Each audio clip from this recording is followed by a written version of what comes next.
Olá, seja bem-vinda a Mulheres Lendo Juntas. Eu sou Lorena e estou lendo com vocês o livro Amar para Sobreviver, Mulheres e a Síndrome de Estocolmo Social, da Dee Graham. A gente vai dar continuidade e finalizar a leitura do capítulo 3, também chamado Esse é meu rifle, esse é meu canhão. Um é para o prazer, o outro para a diversão. Condições propícias ao desenvolvimento da Síndrome de Estocolmo Social nas mulheres. E vamos para o subcapítulo O Amor dos Homens. Vamos lá. Talvez a bondade mais valorizada pelas mulheres seja o amor, a afeição dos homens. Fry, em 1983, oferece uma perspectiva interessante sobre o amor dos homens, entre aspas. Dizer que os homens héteros são heterossexuais significa somente que eles fazem sexo exclusivamente com ou sobre ou contra o outro sexo, isto é, com mulheres. Tudo ou quase tudo que diz respeito ao amor, a maioria dos homens héteros reserva exclusivamente para os outros homens. As pessoas que eles admiram, respeitam, adoram, reverenciam, homenageiam, a quem eles imitam, idolatram e com quem criam laços profundos, a quem eles estão dispostos a ensinar e com quem estão dispostos a aprender, e cujo respeito, admiração, reconhecimento, homenagem, reverência e amor eles desejam, são predominantemente outros homens. Nas relações com mulheres, o que passa como respeito é, na verdade, gentileza, generosidade ou paternalismo. O que passa como prestígio é o afastamento para um pedestal. Das mulheres, eles querem devoção, serviço e sexo. A cultura masculina heterossexual é homoerótica. O homem é o alvo do amor. Fecha aspas.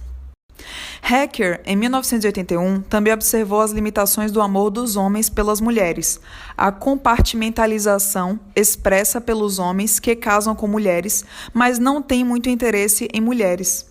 Ainda assim, homens casados limitam suas relações com mulheres em outras situações. Um exemplo é o médico que não quer médicas trabalhando no hospital. Outro é o jogador de pôquer que não quer mulheres participando do jogo. De maneira similar, caçadores não querem que as mulheres participem do esporte. Outro exemplo é o homem que não gostaria de ser assessorado por uma advogada mulher. Hacker observa, entre aspas, os homens são capazes de aceitar as mulheres no que, supostamente, é o maior nível de intimidade, enquanto as rejeitam nos níveis menores, fecha aspas. Mas isso é compreensível se a intimidade, o fazer amor, é o momento em que as características corporais que determinam o pertencimento aos grupos dominante e subordinado, homem e mulher, respectivamente, se tornam mais aparentes e é o momento em que se reensina a dominância do pênis sobre a vagina. Muitas mulheres relatam que o momento em que os homens são mais gentis com elas é durante o sexo. Fry, em 1983, vê o fazer amor dos homens como uma ferramenta da opressão masculina sobre as mulheres, servindo para garantir nossa submissão a eles.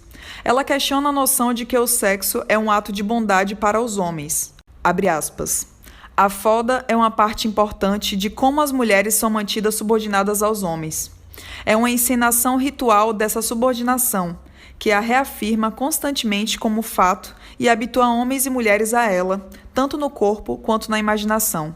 Foder bastante, supostamente também preserva e mantém a crença feminina na nossa própria heterossexualidade essencial, que, por sua vez, para as mulheres, não para os homens, se conecta com o heteroerotismo feminino e o reforça, ou seja, designa o homem como alvo do amor das mulheres. É muito importante para a manutenção da supremacia masculina que os homens fodam bastante as mulheres. Por isso, é obrigatório, é compulsório. Fazer sexo é, ao mesmo tempo, o cumprimento de um dever e uma expressão de solidariedade. Fecha aspas. Embora algumas mulheres tenham achado a linguagem de Fry agressiva, a autora usa essa linguagem porque é a mesma que os homens usam e, portanto, reflete os sentimentos dos homens sobre fazer amor com as mulheres. Esse ponto é importante. A palavra foder é agressiva, porque o comportamento que ela descreve é agressivo. A prática heterossexual no patriarcado estabelece a dominação masculina sobre as esferas mais básicas, privadas e pessoais das mulheres, nossos corpos e nosso erotismo. Dado que a dominância masculina governa a vida pública das mulheres, direito, medicina e assim por diante, a dominação masculina sobre as relações sexuais assegura que tal dominação abranja todos os aspectos da vida das mulheres. À medida que se torna mais complexa, ela se torna menos visível. Há inúmeros exemplos de como a prática heterossexual estabelece a dominação masculina sobre as esferas mais privadas e pessoais das vidas das mulheres. O sexo normal é praticado na posição do missionário, na qual o homem fica em cima.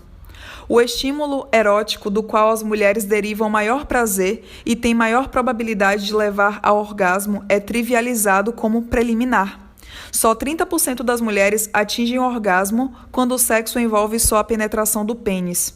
Mas essa é a prática que define o fazer sexo.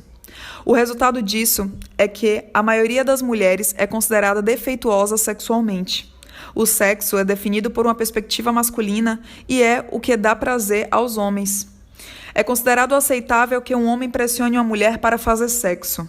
Os homens racionalizam essa pressão, argumentando que, quando nós, mulheres, dizemos não, na verdade significa sim, e alegando que as mulheres precisam fazer sexo para o próprio bem. Ela precisa de rola, entre aspas, né?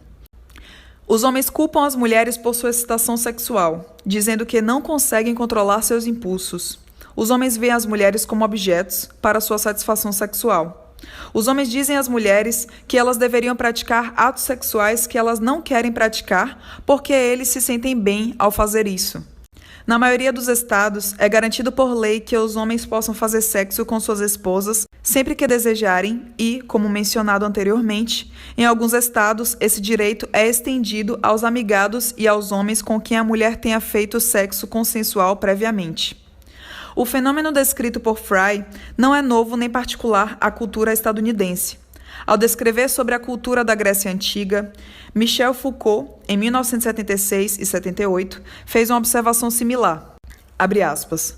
As relações sexuais eram vistas como tendo do mesmo tipo de relacionamento existente entre um superior e um subordinado. Um indivíduo domina e o outro é dominado. Um comanda e o outro obedece. Um vence e o outro é vencido.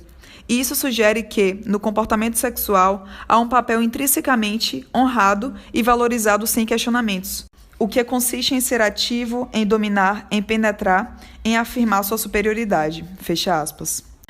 Além disso, os jovens do sexo masculino eram criticados por assumir um papel passivo ao fazer sexo com homens mais velhos, pois isso os feminizava.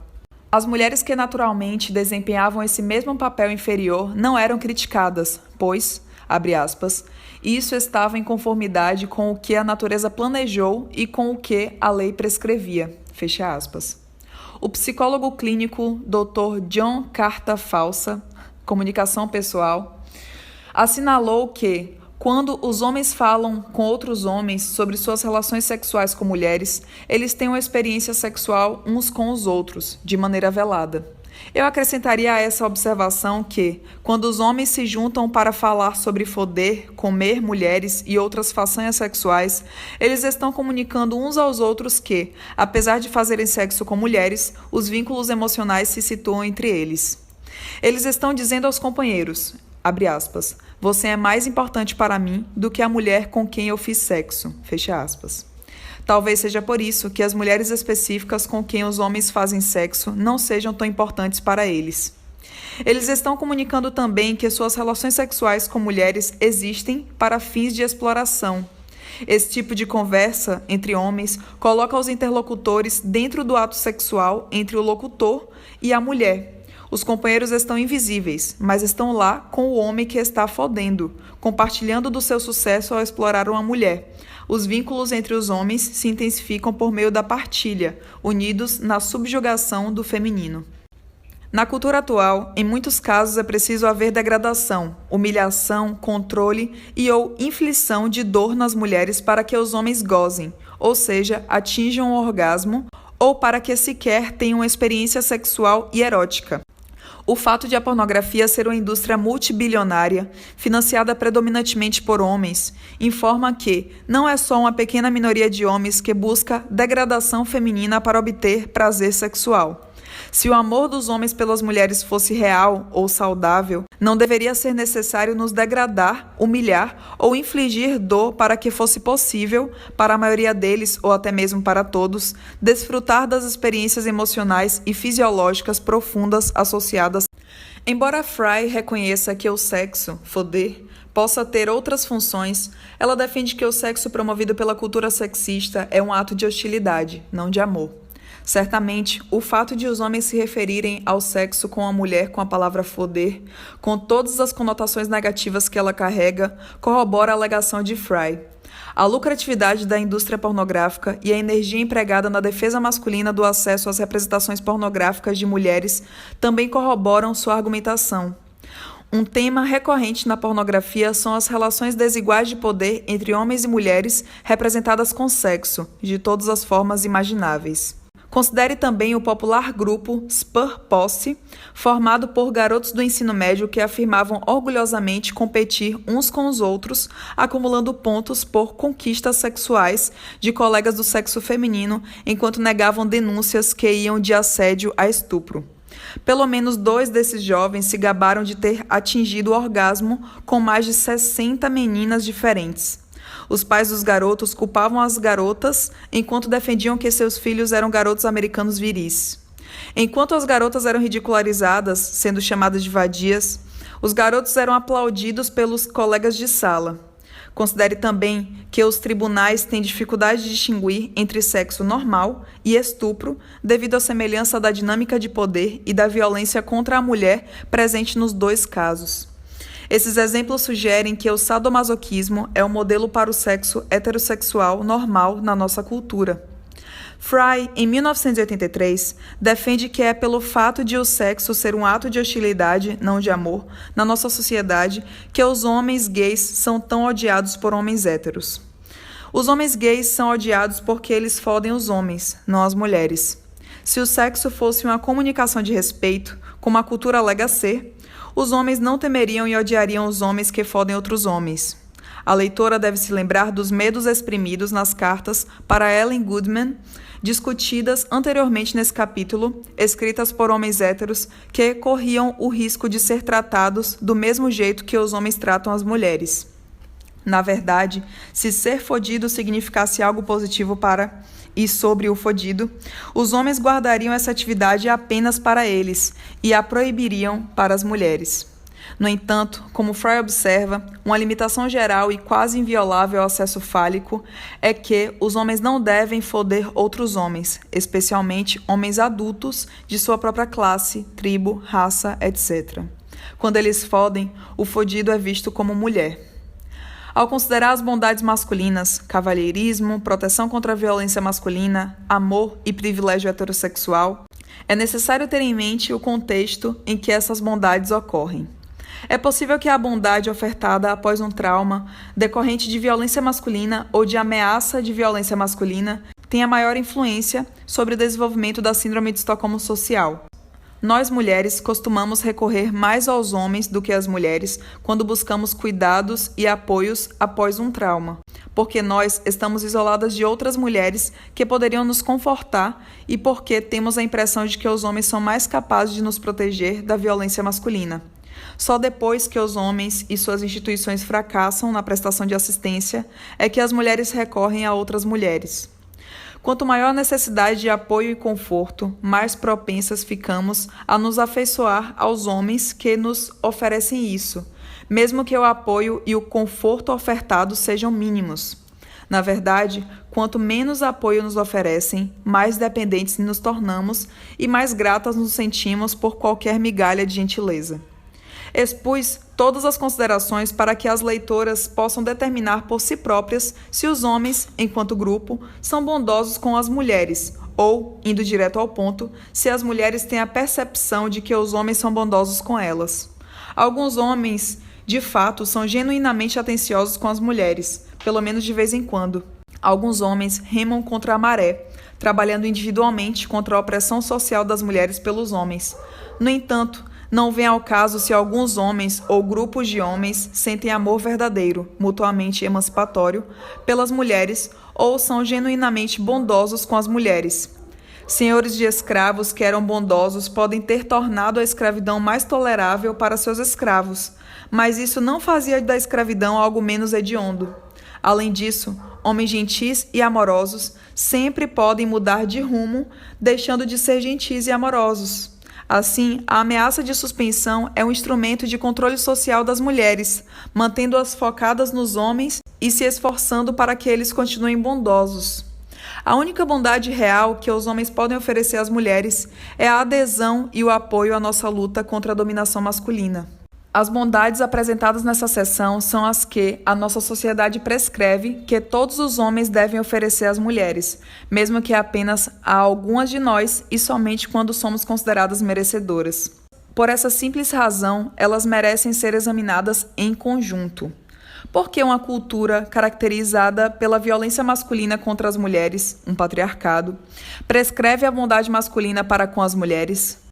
O exame das funções desempenhadas por essa bondade no patriarcado e das condições sociais que suscitam nas mulheres a necessidade de tais bondades leva à conclusão de que o patriarcado se fortalece com as bondades que os homens, enquanto grupo, devem oferecer às mulheres.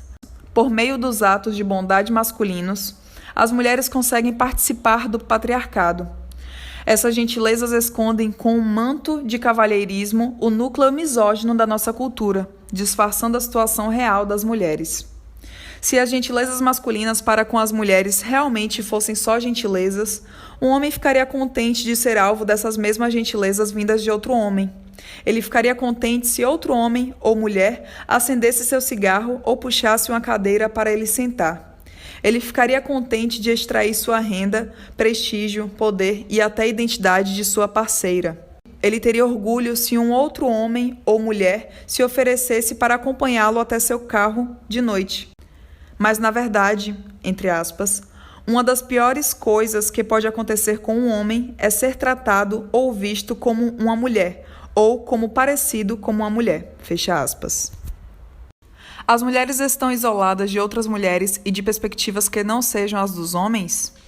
Mesmo que a sobrevivência das mulheres seja ameaçada, que elas não tenham como escapar dos homens e que eles sejam gentis com elas, não é esperado que a síndrome de Estocolmo social se desenvolva nas mulheres, enquanto grupo, se elas não estiverem isoladas de perspectivas que não as dos homens. Então, existem razões para acreditar que as mulheres estão isoladas? Uma mulher que dedica seu tempo e sua energia emocional e cognitiva aos homens e às crianças, em detrimento de outras mulheres, particularmente de mulheres da sua própria faixa etária e condição de vida, é uma mulher que está isolada. O isolamento assume duas formas, física e ou ideológica, embora o isolamento físico promova o isolamento ideológico. Isolamento ideológico. Uma mulher exposta a ideias, opiniões, atitudes, sentimentos e necessidades de homens e crianças, e que não tem contato com ideias, opiniões, atitudes, sentimentos e necessidades de mulheres em situação semelhante à sua, é uma mulher que está ideologicamente isolada. O isolamento ideológico ocorre sempre que as mulheres não têm acesso a pessoas que adotam a perspectiva das mulheres e não as dos homens. Quando as mulheres se reúnem, mas há ao menos um homem presente, é provável que ocorra isolamento ideológico. Isso acontece porque a maioria das mulheres tenta cuidar dos homens e se precaver contra a raiva deles.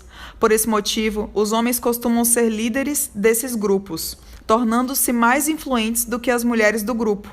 A maioria dos homens ficam aborrecidos se as mulheres focam a atenção umas nas outras, e a maioria das mulheres tem medo de aborrecer os homens.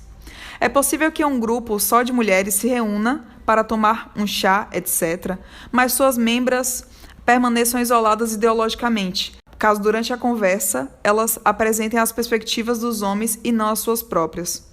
Quando ideologicamente isoladas, sentimos que nossos problemas, pensamentos e sentimentos são particulares a nós enquanto indivíduos. O resultado disso é que somos impedidas de reconhecer a base sociopolítica dos nossos problemas e das nossas circunstâncias. Na década de 1970, grupos de conscientização feminista permitiram que as mulheres percebessem que nossos problemas têm base política, mas poucas mulheres foram expostas a esses grupos. Surgiram grupos de apoios para setores específicos de mulheres, lésbicas, vítimas de violência doméstica, vítimas de incesto. Provavelmente, devido à grande importância do apoio comunitário para as membros desses grupos, eles permanecem ativos em muitas áreas até hoje. No entanto, todas nós, mulheres, precisamos de apoio comunitário para lidar com nossas preocupações específicas. Nesses grupos, as membras contam seus problemas e começam a perceber que os problemas que acreditavam ser só seus eram compartilhados por outras mulheres. Essa constatação leva as mulheres a questionar por que todas elas estão passando por problemas pessoais, fazendo-as começar a enxergar como os arranjos entre homens e mulheres na nossa cultura criam problemas para todas as mulheres. Desse modo, a conversa entre mulheres nos politiza, rompendo nosso isolamento ideológico conforme desenvolvemos uma perspectiva feminina, uma perspectiva que emerge da análise da situação das mulheres e que está enraizada nas nossas experiências. Essa análise produz a substância do que se conhece como feminismo. A maioria das minhas alunas na Universidade de Cincinnati não sabe o que é feminismo e teme ser rotulada como feminista. A palavra feminista é tratada como um palavrão, algo que não se deve falar em público.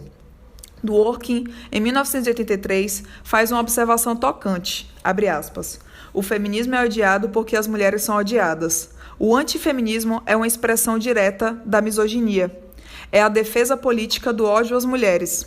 Isso porque o feminismo é um movimento pela libertação das mulheres, fecha aspas.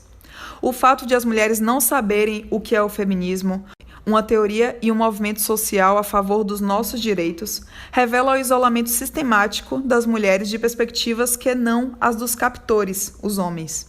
O medo que as mulheres têm de ser rotuladas como feministas revela que os homens estão conseguindo evitar que lutemos por nossos direitos. Se não lutarmos por nossos direitos enquanto mulheres, é improvável que algum dia escapemos da dominância masculina. Isolamento físico. Uma mulher que tem pouco ou nenhum contato com outras mulheres está fisicamente isolada. A maioria das mulheres estão isoladas umas das outras porque a maior parte dos lares é composto de um homem adulto e uma mulher adulta.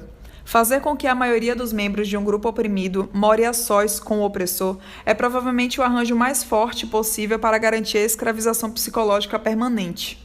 Sendo o homem adulto pai ou marido, o efeito é o mesmo. A mulher fica isolada de outras mulheres. O papel de dona de casa isola a mulher fisicamente, ajudando a assegurar que ela só tenha contato regular e contínuo com seu marido, membro do grupo opressor, e seus filhos. As mulheres mais isoladas devem ser aquelas que são donas de casa em tempo integral, que não têm um emprego remunerado que as tire de casa e que as coloque em contato com outras pessoas e que têm muitos filhos, especialmente crianças que ainda não vão para a escola. Empregos segregados por sexo, secretária, professora, etc., também causam isolamento físico, pois as mulheres são associadas a homens ou a crianças a quem devem servir. Assim, mesmo em profissões dominadas por mulheres, elas geralmente estão isoladas umas das outras. Mesmo quando trabalhamos com outras mulheres, normalmente ainda trabalhamos para homens. O poder masculino tem o efeito de isolar as mulheres umas das outras, colocando de forma mais precisa o fato de nós, mulheres, não termos poder sobre nossas próprias vidas, nos isola umas das outras. O poder masculino e a impotência feminina obrigam a maioria das mulheres e pressionam todas nós a nos alinharmos com homens para fins de sobrevivência. O isolamento resultante disso é tanto ideológico quanto físico. Por exemplo, as condições que promovem o desenvolvimento da síndrome de Estocolmo social, já discutidas nesse capítulo, ameaça à sobrevivência das mulheres, impossibilidade de escapar dos homens e gentileza para com as mulheres, trabalham em conjunto para isolar as mulheres umas das outras. Barbara Polk, em 1976, identificou 4 mecanismos utilizados pelos homens para manter o poder sobre as mulheres. Entre aspas, usar força bruta, ameaça à sobrevivência, restringir as opções, impossibilidade de fuga, e sancionar seletivamente as mulheres dentro dessas opções, uso seletivo da gentileza com mulheres que os homens consideram merecedoras. Controlar recursos e grandes instituições, impossibilidade de escapar, deter conhecimento especializado e acesso aos meios de comunicação, impossibilidade de escapar e isolamento ideológico. Fecha aspas. Esses mecanismos de manutenção da dominação masculina são exemplos das 4 condições necessárias para o desenvolvimento da Síndrome de Estocolmo. Todas essas manifestações de poder masculino, identificadas por Polk, também servem para nos isolar umas das outras, pois somos pressionadas a nos alinhar a homens. As mulheres, enquanto grupo, estão numa posição comparável à de um refém cujo captor lhe aponta uma arma à cabeça e diz, entre aspas, se você tentar escapar, eu te mato, fecha aspas. O único poder que o refém tem é obtido por meio do captor, ou seja, um poder por tabela, que o captor decide compartilhar com o refém. Entre aspas, se você se comportar, eu te deixo viver. Se você se comportar, eu te deixo dormir deitado no chão em vez de sentado na cadeira. Fecha aspas. Para nós, mulheres, as reféns, o melhor a fazer nessas circunstâncias a curto prazo é nos alinharmos aos homens, nossos captores. Com esse alinhamento, as mulheres, as reféns, podem diminuir a chance de se tornar alvos da força bruta dos homens, os captores, e podem ser compensadas pelo, entre aspas, bom comportamento, fecha aspas, como definido pelos homens, os captores. Enquanto nós, mulheres, tivermos que nos associar a homens para fugir da violência e para compartilhar indiretamente do poder, do prestígio e da riqueza masculinas, uma maioria considerável das mulheres fará isso. A formação de casais compostos de um homem e uma mulher, na tentativa de escapar da violência de todos os homens ou para evitar a pobreza, por exemplo, ajuda a isolar as mulheres fisicamente umas das outras. De acordo com Walker, em 1979, mesmo mulheres que apanham, entre aspas, preferem continuar casadas com um único homem e aguentar a violência sexual perpetrada por ele ao fugir e correr o risco de ser estuprada e agredida por vários homens ao longo da vida. Fecha aspas. A formação de casais também nos mantém competindo umas com as outras pela atenção dos homens, permanecendo incapazes de formar alianças, pois vemos umas às outras como inimigas. Como os homens têm acesso direto ao poder, em âmbito social, os esforços femininos visando o alinhamento a homens influenciam as relações mais íntimas e eróticas das mulheres. Falarei mais sobre isso nos capítulos 4 e 5, mas, por ora, basta dizer que, quando nos alinhamos a homens, nós nos distanciamos de outras mulheres. Quando se sentem ameaçados, um dos principais recursos dos homens para isolar as mulheres é levantar suspeitas sobre sua orientação sexual. Em vários anos, as calouras da universidade em que ensino formaram grupos de mulheres. Invariavelmente, antes do fim do ano letivo, os alunos homens começavam a questionar a orientação sexual das mulheres do grupo e também, de maneira previsível, o grupo de mulheres deixava de existir. Esse exemplo mostra como o rótulo de lésbica pode ser usado pelos homens para manter as mulheres isoladas umas das outras. Beck, Glick e Anin, em 1993, relatam que as mulheres das Forças Armadas, tanto lésbicas quanto heterossexuais, entre aspas, dizem ter aceitado fazer sexo com homens algumas vezes para evitar acusações de lesbianismo, fecha aspas. Obviamente, o rótulo pode ser usado para ameaçar qualquer mulher. Mesmo quando os homens não recorrem a esse rótulo, as mulheres sabem que ele pode ser usado sempre que eles quiserem. Assim, mesmo que não falem nada, mulheres jovens que são próximas, independentemente da orientação sexual, sabem que não devem ficar amiguinhas demais umas das outras. Por que esse rótulo é tão poderoso? Aparentemente, as lésbicas não colocam os homens em primeiro lugar. As mulheres que não colocam os homens em primeiro lugar não recebem os privilégios, recompensas, concedidos às que se alinham a homens, o que inclui alguma proteção contra a violência masculina de todos os homens. As mulheres sabem, consciente ou inconscientemente, que os homens são capazes de usar seu poder, com o uso de força bruta, se necessário, para ensinar as mulheres a priorizar os homens. As mulheres escutam os homens expressando hostilidade contra lésbicas.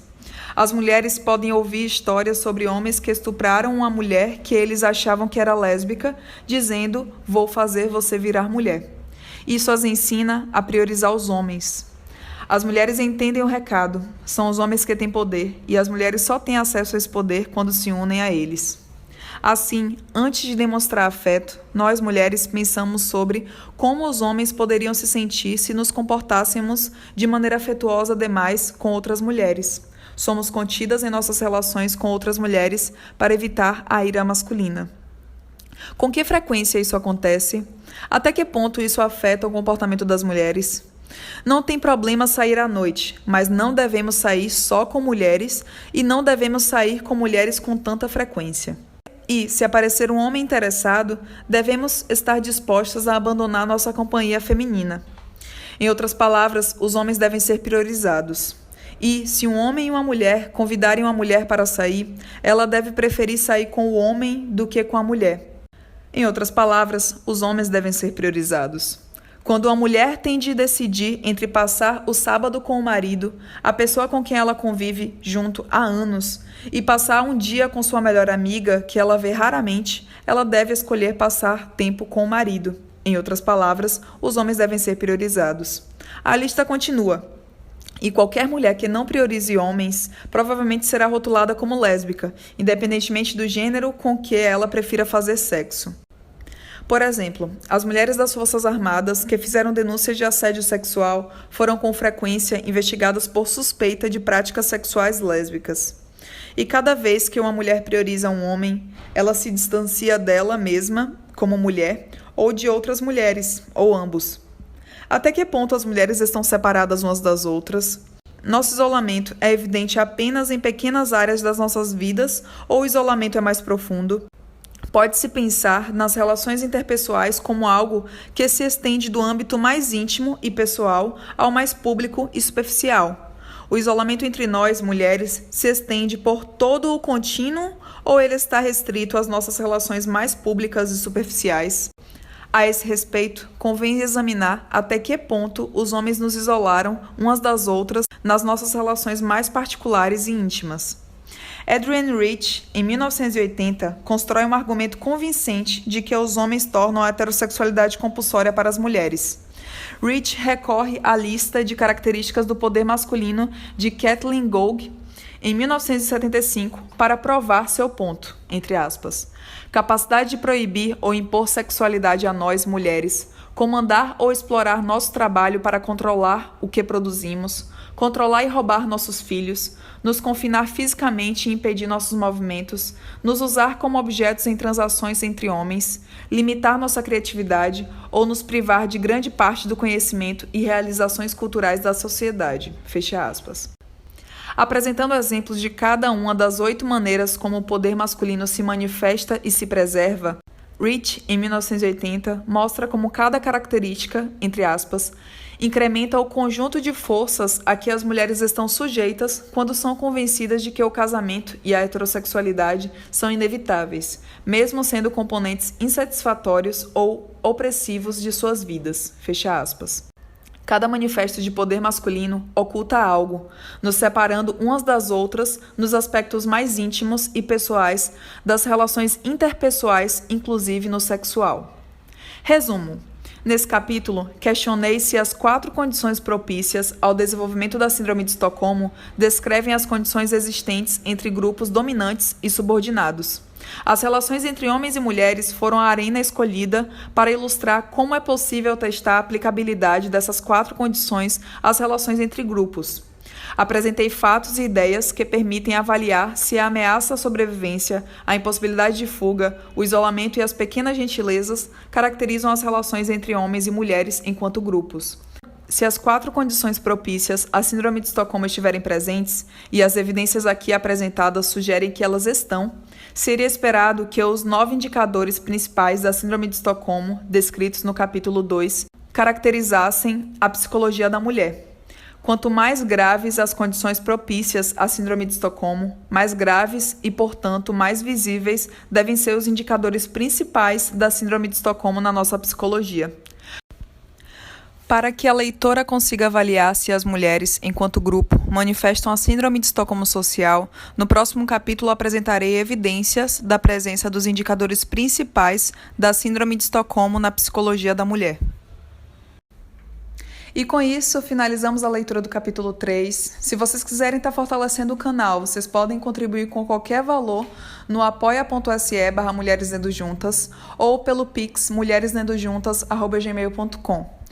Lá vocês também podem estar enviando e-mail e podem também estar entrando em contato comigo no @mulhereslendojuntas.